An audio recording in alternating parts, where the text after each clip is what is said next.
Welcome, adventurers. This is Thactotum with more stories of my adventures across the worlds of woe and the encounters with treasures, traps, characters, and locations I've had along the way.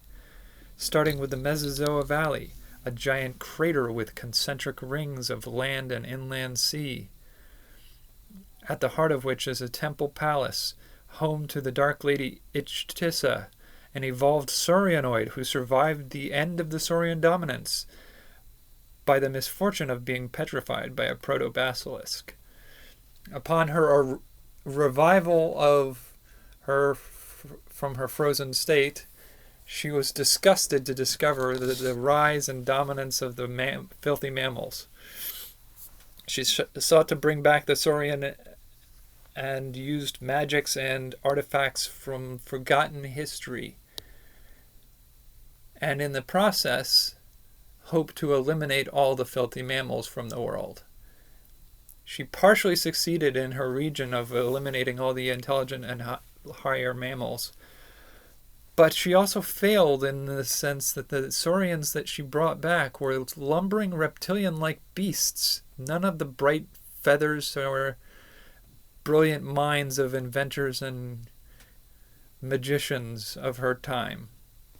And in her anger, she became a tyrant and brutalized her own Saurian people and asserted a reign of terror, eliminating as many mammals as she could continue to put the forces into, and at the same time alienating and frustrating the Saurian population to the degree that they started a resistance to try to overthrow and get rid of the tyrant in their land.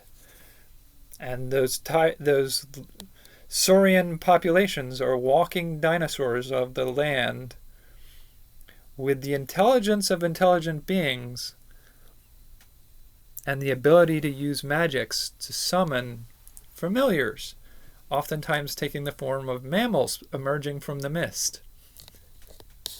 So that's the world of Mesozoa Valley.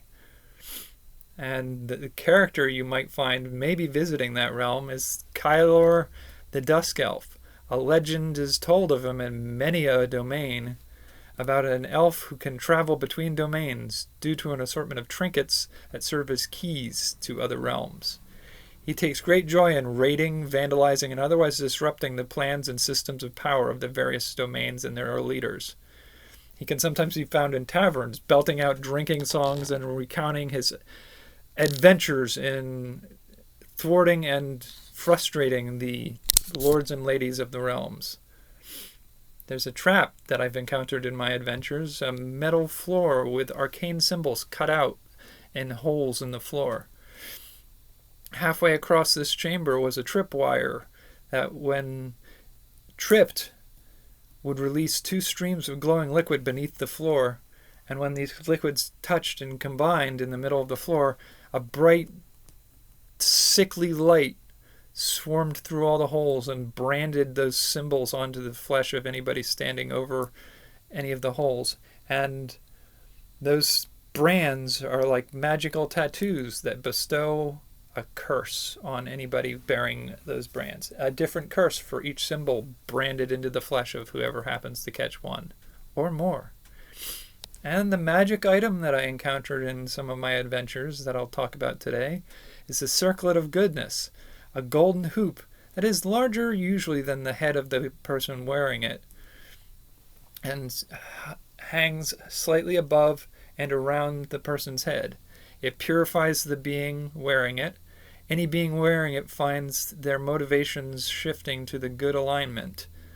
So if they were chaotic good, or if they were chaotic evil, they would become chaotic good through the use of this circlet.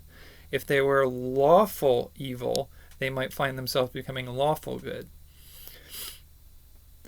And their intentions become to do good in the world.